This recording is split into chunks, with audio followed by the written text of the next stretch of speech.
if I had not gone through what I have been through, there is absolutely no way that I would have risen to a position of such responsibility with so few technical skills or so little previous professional experience.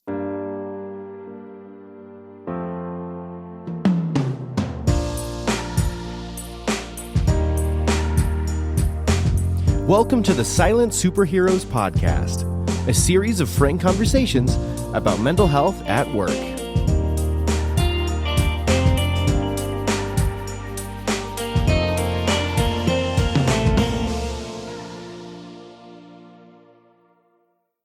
So I'm sat here about 10 to 10 on a Saturday morning, just before I record today's episode with Rachel. Rachel is based in the UK. She's in her early 20s, and we met because she posted a comment on a LinkedIn post by Kelly, who was a previous silent superhero. And she said, "Hey, Kelly, your story reminds me so much of my own story." And so, of course, I got curious. I sent her a message back and said, "Hey, I'd love to hear your story. And maybe, we can share it through the show." And so she agreed. And we did a prep call, I think it was last weekend, just to get to know each other, so I could hear her story, figure out what it was she wanted to share.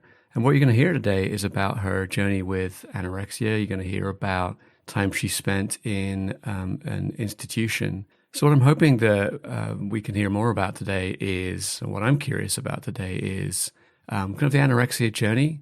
How do you go from kind of controlling what you eat to somebody saying, "Hey, you are anorexic"? I'm really fascinated to know what it's like for a young person to go into an institution, because those places, I hear, can be pretty scary. I want to know what she learned from all of this. It's such a young time to be in that situation. And how does that shape you, shape your worldview, particularly, of course, always about work? Someone entering the workforce with that experience, how does that affect you?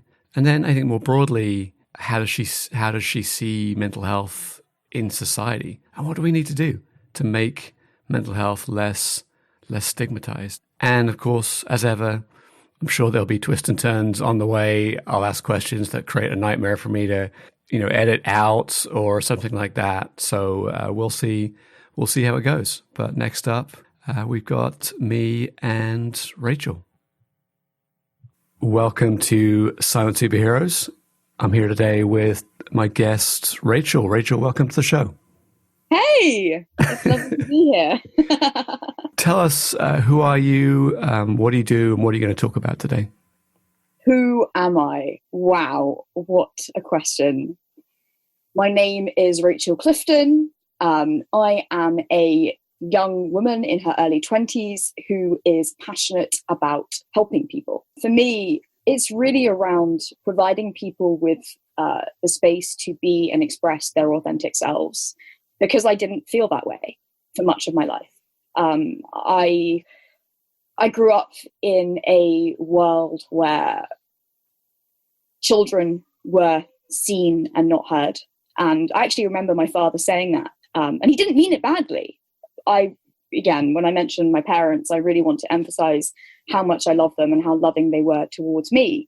But that was the culture within which they grew up, and they passed that down onto me unwittingly. And so now my motivations are to move away from that and really be true to myself and listen to myself and tune into my body and my needs and respect that, rather than always placing other people's wants and needs above my own. In terms of what I do professionally, I run sales operations in Europe for a public tech company. So what that means in practice is a mixture of day-to-day and strategic working with sales team and the VP on sales support, sales enablement, and trying to find ways of driving the region forward and ultimately making sure that we're doing the right things for the business. So you said you care a lot about people, and often that care comes from our own experiences where, we have a rough time and, we turn that into like, I'm going to look after other people. So what was your rough time built around?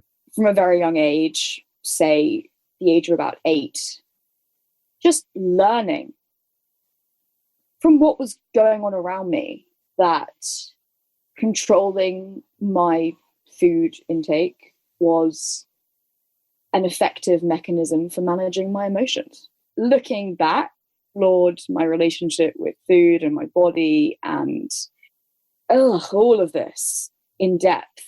It's clear that, at least at that point, it was a cry for help subconsciously. I wanted people to know that I wasn't okay, that I wasn't coping. It worked. It made me feel better.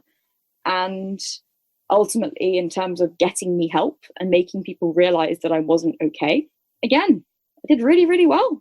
I was really successful. So is that a ringing endorsement of anorexia as a way of getting attention? Yes, but it's our own faults as a society for not teaching people to use words and providing them with the emotional space to be able to process feelings, such that expressing our emotions through and in our bodies becomes a more powerful mechanism. For a long time, I was dissociated from myself. My self-image was so deeply embedded in my perception of who I needed to be loved or to be worthy or to be good enough. I remember being at a family dinner party, age about 12, and being told, actually admiringly by the adults there, that, I just seemed so much older than my years. I was 12 going on 21. And that's a great thing. And it's also a really shitty thing, because I think that now what I'm really exploring and reconciling myself with and healing from, making sense of, is the fact that I wasn't allowed, for whatever reason, to be a child. And I was very serious and very, very anxious, but I hid it externally often and just felt like I had the weight of the world on my shoulders.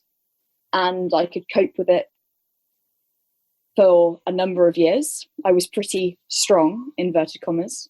And then I broke. I imploded. And I took it out on myself because I think I blamed myself for it. I think I felt like it was my fault and like there was something wrong with me for not being able to just keep going. What is it that broke you, do you think, in the end? That's such an interesting question. And honestly, if I look at the timings around when I started to get really, really bad with my eating disorder, having been diagnosed at the age of 10 with what was then called pre-anorexia, because at that point, anorexia was associated with adolescence and above, and therefore couldn't be diagnosed with people who weren't at that point. It was in the summer of 2010, it was 2010, when I was 12, so that was 10 years ago, that things really took a turn for the worst externally.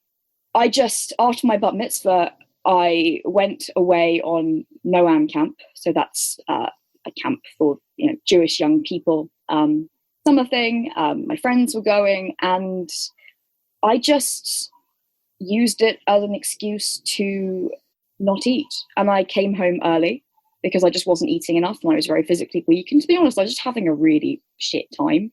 I mean, no one feels good when they're not eating. And I felt very, very low and overwhelmed in myself and very lonely as well. Just really, really, really lonely. And anyway, I remember my mum coming to pick me up halfway through the trip. And a few days later, I was on the pediatric ward just because I decided kind of really for the first time to stop eating. Before it had been food groups and, gradually kind of cutting down, and then my parents implementing meal plans with the hospital and them really policing my food and it being very punitive. Previously it was, if you don't eat, you can't do this, you can't do that. I didn't care about anything. You could lock me in a room all day and take away my computer, take away my books, just leave me crying, and it's not going to work. I'm not going to eat that. And I think it was just a final straw. It was an act of defiance. I was past the point of being reasonable.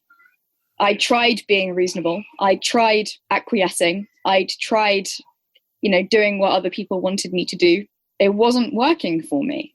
Carrying all this pain led you ultimately, as you said, to inpatient treatment. You stopped eating. What happens next? How does that situation get resolved? I think when I and my family entered the mental health system, so that's CAMS, Child and Adolescent Mental Health Services in the UK, we, like so many other people, naively, but understandably, expected the professionals to know what they were doing. I'm not saying that the professionals didn't know what they were doing, insofar as I'm not trying to disparage them or their efforts or their training or anything like that. But every human being is different. People are complex. Children are complex as well. Particularly children's mental health. You're dealing with so many different intersecting factors. The professionals really struggled. And honestly, I think decisions were made that kept me sick. Was that intentional? Of course not. I don't sit here and blame other people for me remaining unwell. But if I look at the treatment pathways that I went into, I see very clearly that it reinforced not only my eating disorder, but my self-destructive behaviors more generally. Because particularly when I went to Great Ormond Street, which was my first inpatient unit, I was suddenly confronted with a level of love and care and support and nurturing that I had never had in my entire life. What does any sensible person do when going from scarcity to abundance? They want to keep hold of it. Desperately. They cling to it. And how do they do that? Well, in this context, they have to stay sick. I feel like I've heard that story and it's been painted as, oh, that person just wants the attention and they go back in hospital. Like, I guess given your history, like there's a truth to that. But when you put it that way as a like rational psychological response, it feels totally different to me. As I said, inside, I was very scared, very overwhelmed, just really wanted somebody to take care of me and let me be a kid and take away the responsibility and the burden that I had felt. If I think about the media portrayal in movies, TV of institutions, they're pretty scary places, right? As a child, presumably going into a facility for children, what's that experience like of being in an institution? Honestly, for me, at that point, and I'm referring specifically to Great Ormond Street, not to other places that I've been, there is a big difference. For me, it felt safe. It felt nurturing. It felt, you've got an abundance of people there to support you day in, day out. Okay, so Great Ormond Street, thumbs up. Our Yelp review, 5 stars, it sounds like. John Golden, thanks. Yeah. Then you went to multiple institutions over time. So, like, how did you end up going somewhere else? And then what were some of those experiences like? I ended up going somewhere else because I wasn't well enough to go home. And I'd asked to be fostered. And I remember the social worker telling me that that couldn't happen because basically my parents were perfectly good. And I said, you don't understand. I just can't live at home. It's just too intolerable for me. I can't do it. I can't stay well. And my reaction to people trying to get me to go home at that point was to get worse and to really clearly show in different ways, in more self-destructive ways, in more quote unquote attention-seeking ways, in more ways that required, active interventions from others, that I wasn't okay. I felt awful about the very disruptive and destructive influence that I was having. not just on, the kind of the unit as a whole, but on the other people and their recoveries. What was your next stop? Going to Springfield, I was one of the youngest. So I think I was 13 at that point, and this was a unit for, I think it's 12 or 13-year-olds to 18-year-olds. So I was super young and surrounded by lots of very unwell young women predominantly, and it felt like a prison. It wasn't safe and nurturing like Gosh had been. The staff weren't as consistent. There were far more agency staff, people whose first language wasn't English, or who perhaps weren't necessarily trained in mental health, which was really hard. And I'm really conscious of saying that because caregiving jobs are really shit and not paid well. And, thinking about this now, there's a whole load of other stuff around privilege that I think is really important to go into separately and address. But in terms of my own personal experiences, that was really difficult. But I really hated it. So I started to play the game of really trying desperately to leave. So what's the game that you played to get out? Well, I refused to go back from home leave, and they didn't section me. I was healthy enough weight-wise, and it wasn't justifiable. Okay, that's a simple game. Hasbro will not be picking that up anytime soon. Escape the institution. Go home, don't go back. Oh, gosh. But that wasn't your last dalliance with institutions. Oh, dear, no. Rip through the rest of the list for us. The reason why this is actually important and relevant is because, for context, I was in hospital pretty much non-stop between 2010 and 2014. So that's 4 years. And I was in a number of different units, kind of back and forth. So, for example, I was at Great Ormond Street twice. I was at Huntercombe, another hospital, multiple times in multiple different units. So, and after a while, your memory kind of blurs. And also, I think that in practice, I've kind of blocked some of this stuff out. Like, when I share this, I want to emphasize it was a while ago. I mean, I'm 22 years old. I've been out of treatment for a good few years now. I've had sort of no formal intervention with any kind of service for 4 years. And I've been like healthy and managing myself. So I'm just in a very, very different place. And so it's strange for me to reconnect with this, although I'm happy to do so. And I feel like it is important and valuable to do so. And I appreciate this time.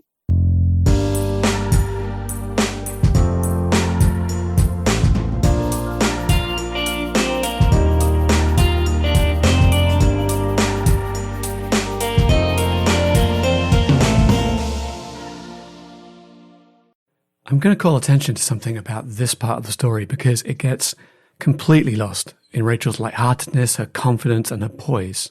Rachel spent around 4 years of her life in a variety of different psychiatric institutions. While she was there, she was forcibly fed, restrained, injected, and sometimes confined there against her will. That's not normal. At 14, you were playing soccer. Rachel was being fed through a tube. So as you listen to this warm and smart young woman, don't lose sight of that horrifying experience. Unfortunately, the treatment approach for Rachel made things worse and worse. But don't worry, this story does have a happy ending.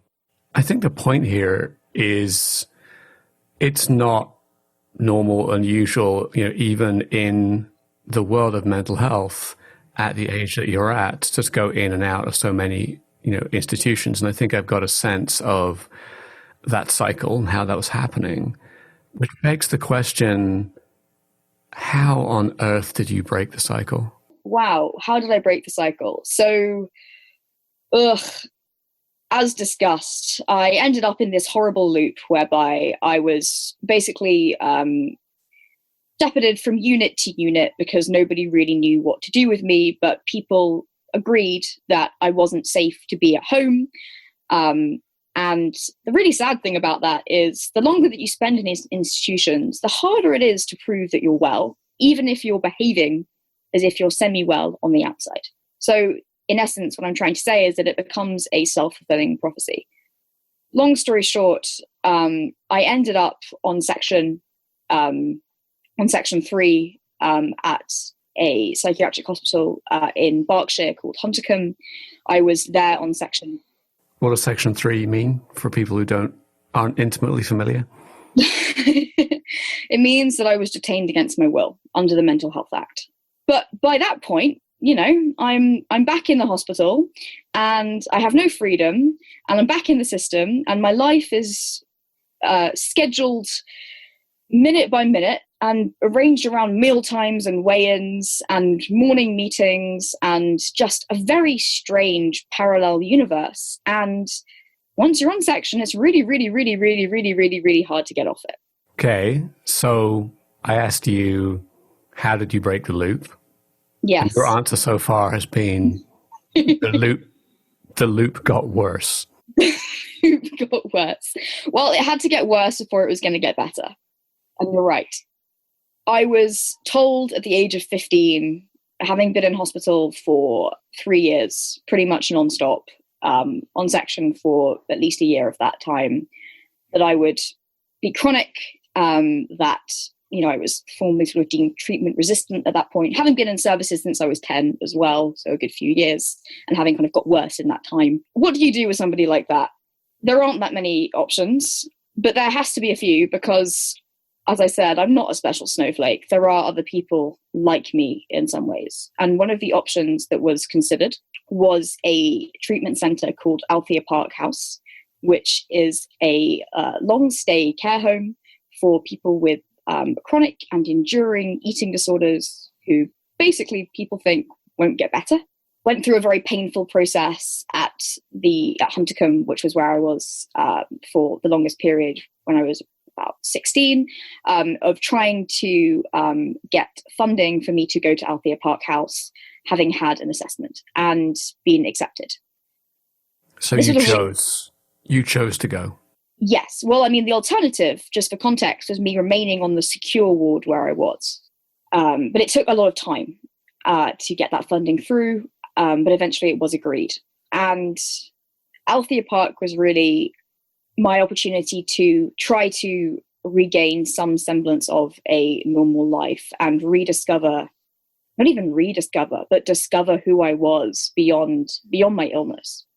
Because for such a long time, I'd been completely defined by that, not just by me, but I think honestly, most crucially by other people.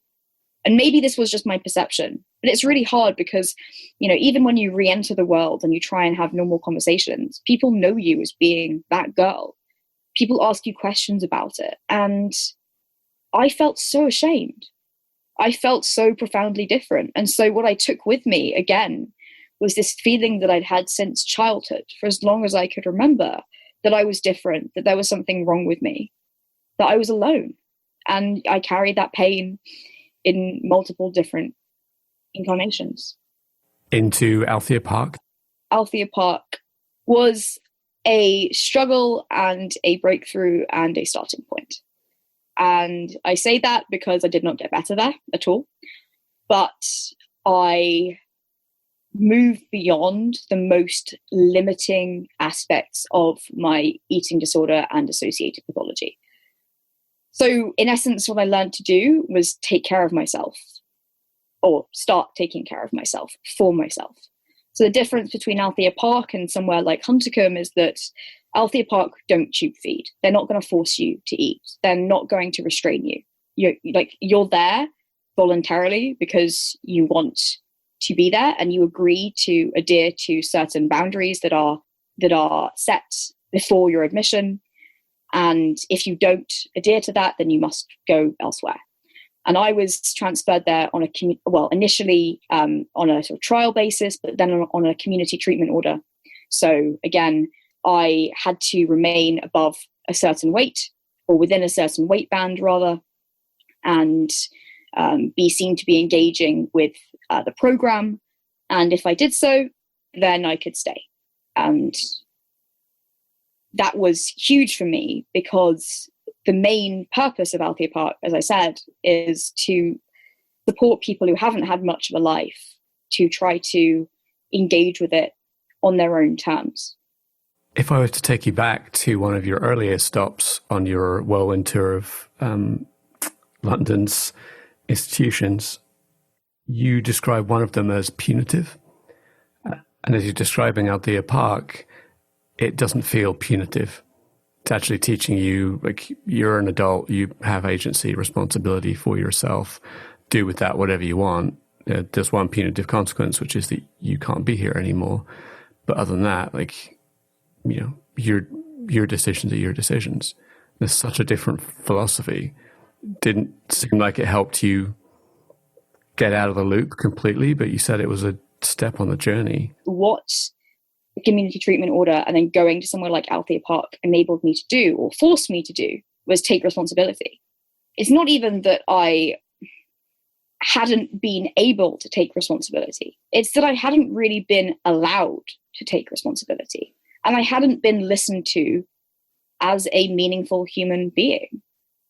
Like, my wants and needs were not taken into consideration. People don't care how much I cry and scream. They're still going to inject you if you don't take your medication. So where did Althea Park and that new sense of responsibility lead you? I went home, and I haven't been in hospital since. You had a broad grin on your face when you said, I went home. Well, it feels like time to add, a positive trajectory to my story. How did I get to be sitting with you today, sharing my story?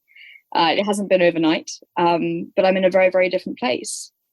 The key thing for me when I got to Althea was looking around at the people I was living with. And again, I say this without disrespect, but just a kind of a wake-up call was me thinking, I'm not like you. Like, you're really sick. You're really deeply enmeshed in your eating disorders. You really don't have a life outside of them. But like, I do.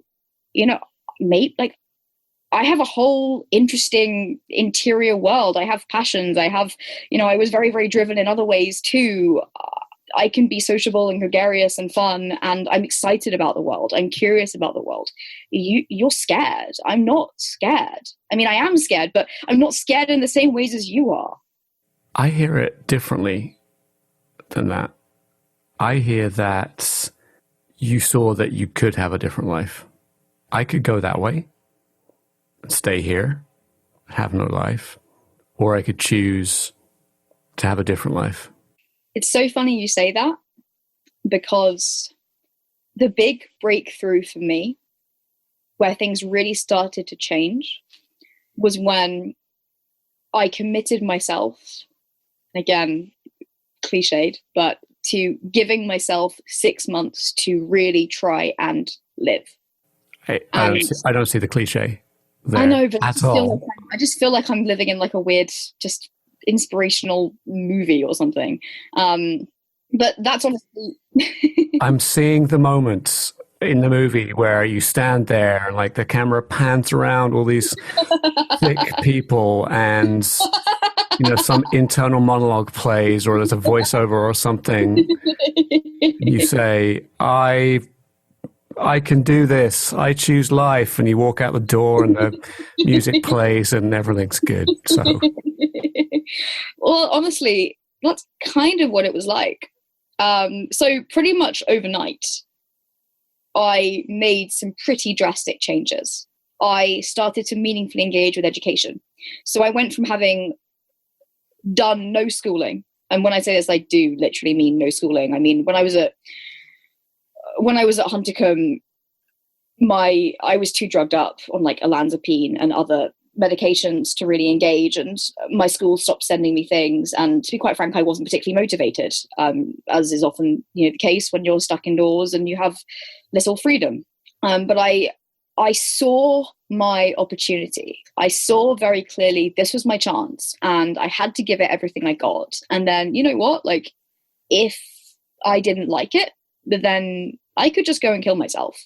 But I decided to give myself a chance because other people had given me a chance. And I'd worked incredibly fucking hard to be given that chance. It had been a fight to get people at the secure unit to agree to send me there. And, to agree to even trial me after so long in units, people were like, people didn't believe in me.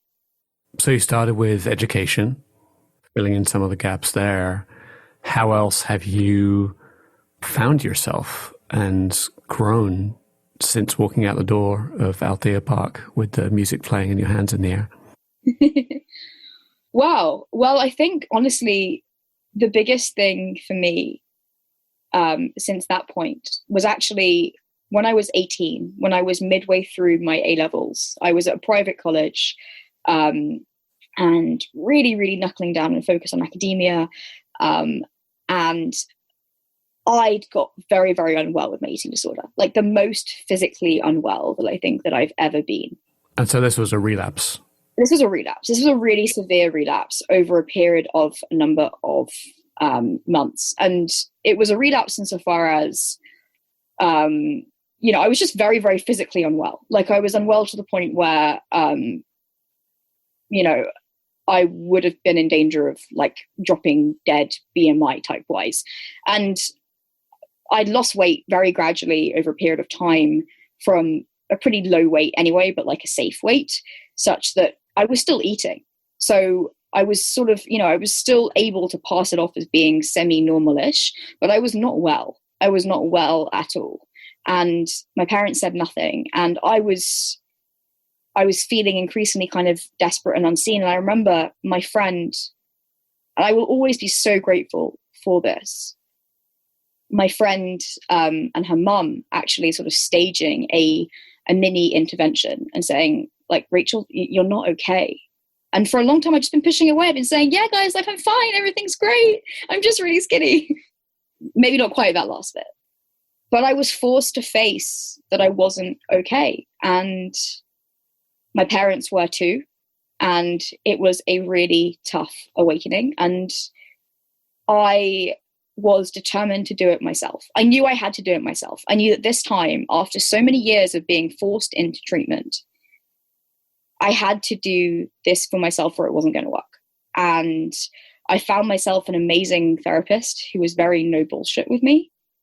And I very reluctantly, because it was hard, and, one step forward, two steps back. And, these things do not get better overnight at all, particularly if you're doing it yourself, particularly if you're having to keep yourself accountable, which is really what I was trying to do. Because as I said, I wasn't under services at this point. I was very, very, very like physically unwell, but didn't have any kind of medical support.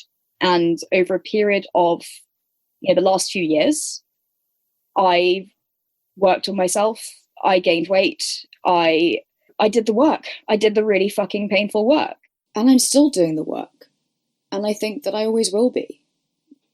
Because unlearning the habits of a lifetime takes time and continuous appraisal. And above all else, particularly in this context with an eating disorder where, unlike with other addictions and maladaptive behaviors, you can't just stop. You can't ignore it. It's something that I have to be very, very mindful of every day. And really what I'm reconciling myself with right now is the fact that it's okay not to be 100% better. That we're all a bit weird. And many of us are a bit weird around food. And we're all imperfect, and that I'm allowed to be too. And that, yes, of course, sometimes things still make me anxious, and I have a tendency to unconsciously revert to wanting to control my food and body to manage this. And that's okay. It's not okay necessarily to act on it, not longer term. But really, the first step to change is always awareness. And being able to move beyond fear and judgment and shame, to be able to say, you know what, I love you anyway. We're all always works in progress. But I don't have to be recovered past tense to no longer be sick. And, now I'm in a body that's very, very slim by societal standards, but is the biggest I've ever been, and sometimes uncomfortable for me, but I sit with it. I now live, honestly, a life beyond anything I ever could have imagined. Like the things that I've accomplished internally and externally. I mean, I don't big myself up often, but honestly, I am actually amazed by. Like, I actually am. To go from where I was, and this is why it's strange for me to talk about this, because I don't often talk about it, so people aren't aware of the context within which, my journey has taken place. But I am so proud of myself. Like, I really, really, really, really am, because my life is unrecognizable. I am unrecognizable in every way. That's so important, isn't it? For you to recognize and be comfortable saying, like, hey, I did some good work here. Because it could be like, oh, here's all the ways I could have done it better or differently. Saying, you know what, I'm happy with where I am. And for what it's worth, as I sit here, I don't see physically somebody with anorexia. As I've looked at you, for this last whatever, time we've been on together. It's not evident to me. I don't consider myself to have anorexia anymore. Like, I don't have the pathology. Anorexia, eating disorders are a mental illness. I don't have the pathology. Like, I have, honestly, I think a really healthy relationship with my body and my weight. I haven't weighed myself in over a year for very conscious reasons, because weighing myself is not healthy for me. And I now eat intuitively, and I'm able to do so. I fundamentally just have a very different relationship with myself. Like, sometimes, like everyone, I eat too much and I feel bloated and I'm like, I shouldn't have eaten that. But, it is what it is. I just see beyond it. I'm not imprisoned by it in the same way. What food have you discovered since, you've moved back towards a healthier eating pattern? What food have you discovered you're like, dang, I was missing out on that this whole time? That's a really good question. Pizza. It's always pizza.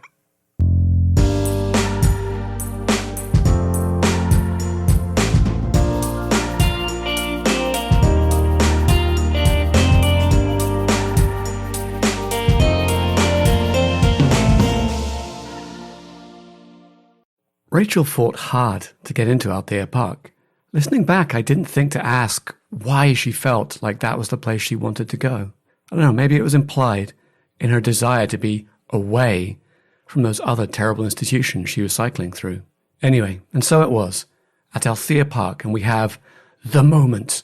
What we hear over and over again from silent superheroes is that moment where everything turns around, where they choose life, or where they choose to get help or to explore things that are going wrong for them. If I look back at my comments about her movie ending, walking out as the music plays, I stand by them. Those are the moments in these journeys of triumph. Those are the moments where the light in the dark comes and the trajectory of life goes from down or flat to up. It turns out that there was a sequel, actually, to the movie of Rachel. That's a sequel where things get worse, and she ends up sicker than she's ever been at the age of 18. And just like in a sequel, and just like the fighter she is, she gets up and keeps going. This had been heroic stuff, indeed. Conventional wisdom suggests that you need to diligently go through school and then college to get a, in inverted commas, good job. What then for a young woman who largely missed 4 years of school? What are her prospects in the job market? As you put your life back together, I think, and got on a different path, you've entered the workforce. How has your experiences with anorexia shaped the way that you have approached your work and the workplaces you're choosing? That's a really interesting question. So for me, part of the reason why I wanted to come on this podcast and share my story was because I am acutely aware that I still feel residual shame and fear about my experiences, and specifically about talking about them. And I don't want to feel that way anymore, and I don't feel like I need to. My experiences previously, they may have been severe, but they do not affect my work right now. I have been a very consistent and hardworking and kind and collaborative employee and co-worker for a number of years right now. And my previous mental health issues, because to be quite honest, I don't consider myself to have any specific issues in, a diagnosable way at this point.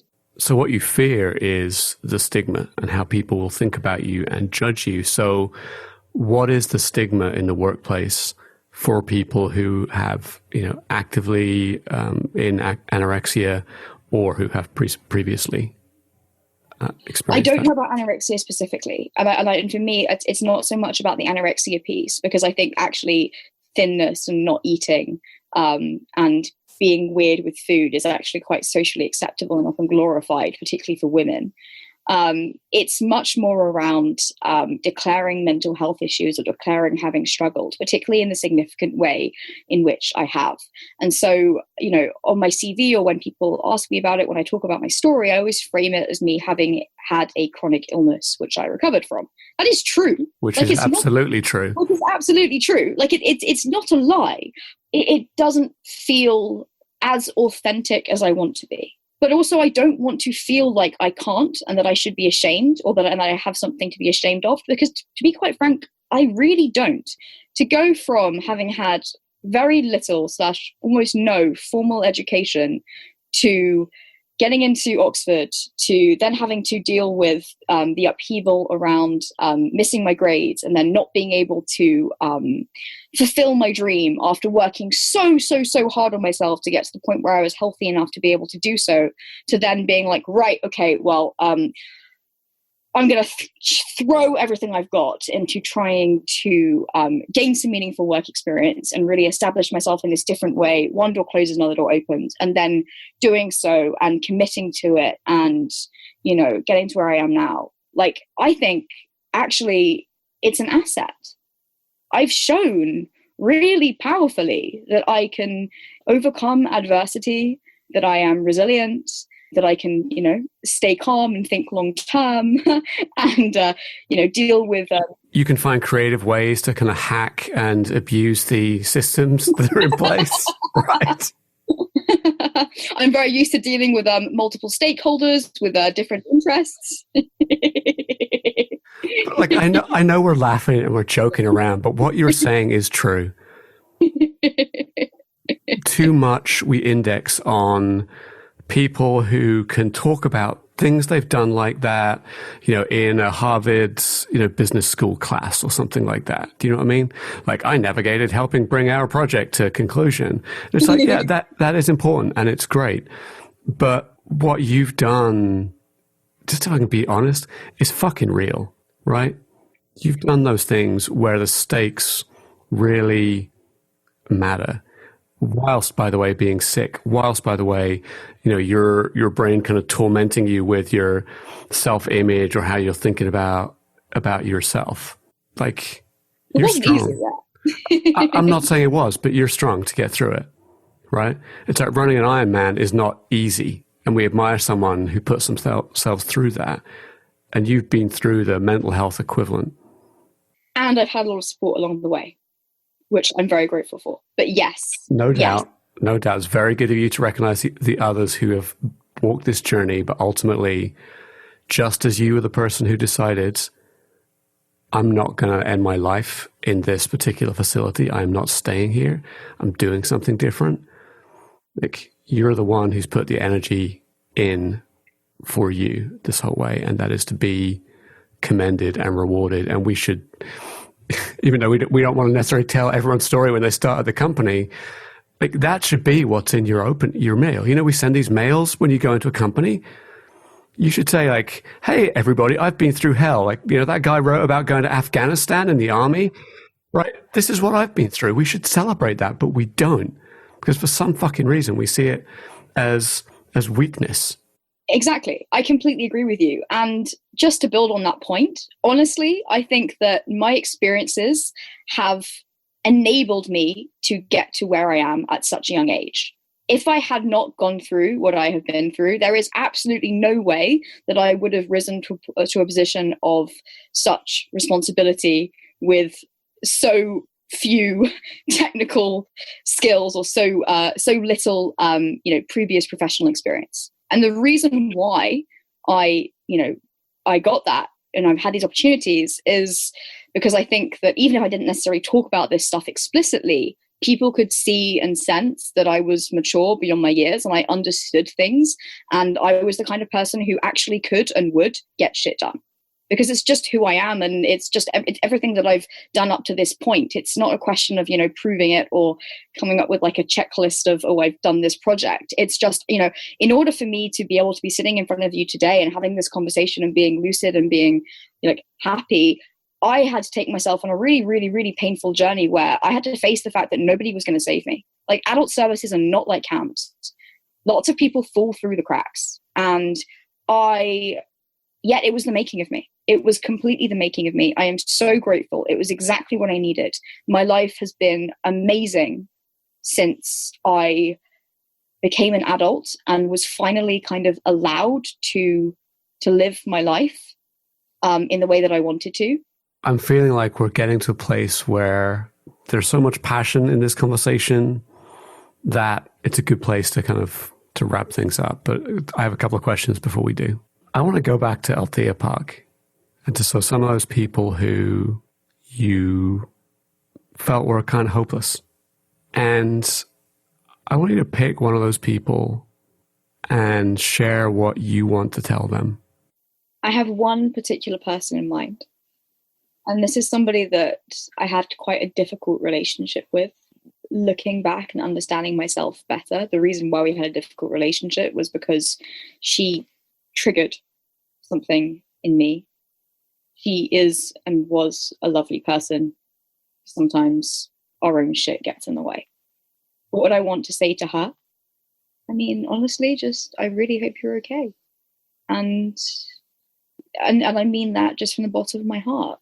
And I'm sorry. I want to say that I'm sorry for just some of the ways that I think my own fears and my own insecurities and my own pain acted itself out around her. We started our journey together today talking about the fact that you didn't experience care and attention and acknowledgement. And it's important to note that as we conclude your journey, you have showed to somebody else care and attention. So thank you. Rachel, is there anything else that you wanted to share or say or talk about before we wrap up? I still have my whole life ahead of me.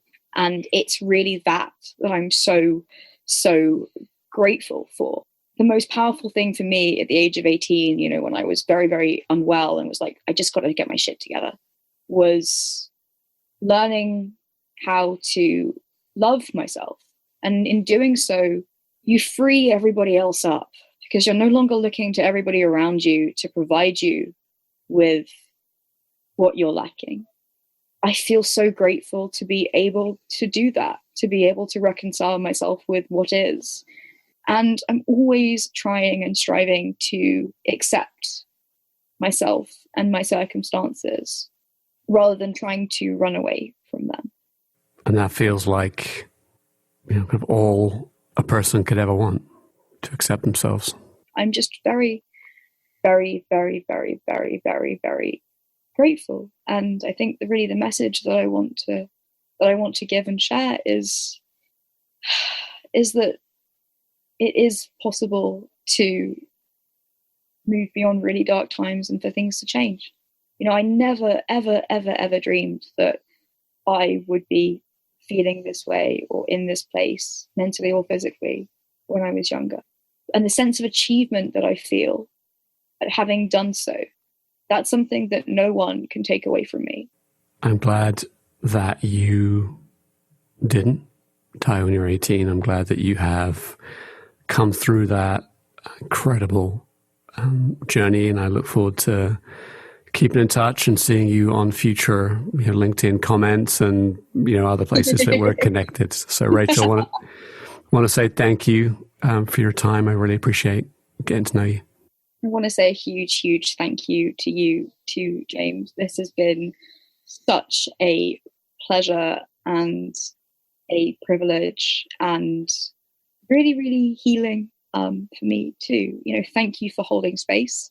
It means a lot. It's really valuable. I love what you're doing and I appreciate you, and I wish you all the best too in your own journey. Thank you. Well, I'm just done with my recording with Rachel. I think that we talked for about 2 hours, all told, and probably about an hour and 40 minutes of that was the recording that became ultimately this podcast. And I had a great time talking to Rachel. I feel like there was an incredible amount of grit shown to get through this journey. I mean, she's only in her early 20s, but has spent 4 years in and out of all sorts of different institutions trying to figure out her anorexia and get that resolved. And that's amazing. And it's kind of amazing to me as well that this journey with anorexia started so young. I can't imagine what that must be like. So to kind of come through that, and then I had this conversation with her, and she's confident and smart, and she's doing a great job. It's an amazing, amazing journey. I think one point that really stuck out for me was the moment she decided to leave Althea, which was the palliative care for people with anorexia. And I think that represents something for all of us in our lives. We all get to make decisions about how we live our lives. Yes, of course, like I have bipolar. I can't decide not to have bipolar, but I can decide whether I'm going to manage it and whether I'm going to take the management seriously. If I'm a business owner or HR person, I can decide how I want to treat people who have issues with their mental health. And as we can see from this story, when Rachel decided she was going to move on from the facility, it was a key decision that helped her get her life back on track. Then the final thing I want to note is when you look at Rachel's resume, you don't see the grit and perseverance she has shown to get through this journey. In fact, the fact that she didn't go to school from 12 to 16, she didn't get into Oxford and ended up going somewhere else, that's what makes her who she is.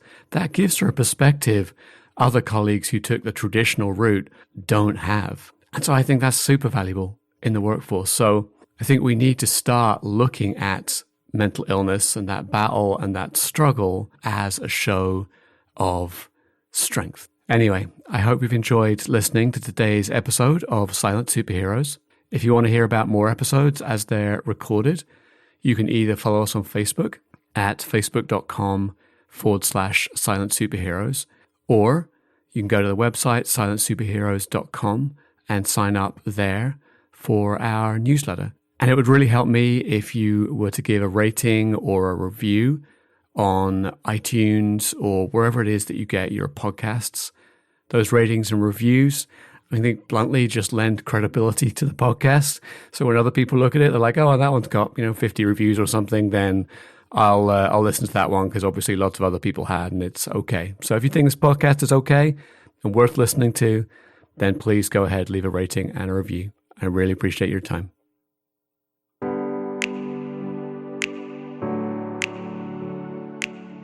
Take your mental health seriously.